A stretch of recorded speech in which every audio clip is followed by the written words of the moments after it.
Partia Socialiste fitoi mandatin e 4 qeverisës më 11 maj me një shumicë të paparashikuar edhe nga ajo vet, por me gjithë këtë fitore, kjo forcë politike do të kalojë në një analizë të thellë dhe në një reformim gjithashtu.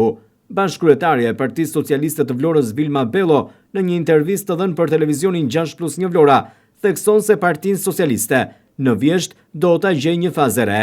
Ajo thotë se do të ketë rienergjizim të Partisë Socialiste, por edhe për të reflektuar për këtë fitore të thellë, ndërsa sipas saj, vjeshta Partinë Socialiste e gjen në një këndvështrim të ri, i cili do të prek të gjitha strukturat.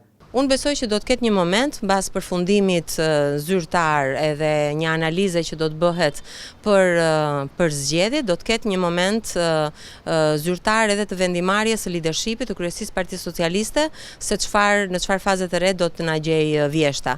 Por ajo që është në filozofinë e Partisë Socialiste për të rigjallëruar, për ta rienergjizuar edhe për të bërë gjithmonë më shumë që ta reflektosh se si brenda edhe strukturave të partisë, të reflektosh një besim kaq të madh, besoj që vjeshta do të na gjejë me një fazë të re. Bashkëkryetaria e Partisë Socialiste të Vlorës Vilma Bello thekson se në vjesht Partia Socialiste do të riorganizohet, por do të bëjë edhe një analizë të plotë të detajuar.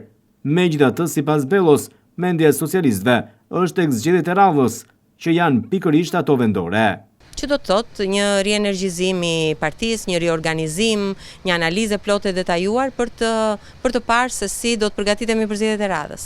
Pak ditë më parë në një takim me deputetët e zgjedhur dhe kandidatët jo fitues, kryeministri Edi Rama, njëkohësisht kryetari i Partisë Socialiste Shqiptare, ka paralajmëruar ndryshime të rëndësishme në qeveri dhe në udhëheqjen e partisë.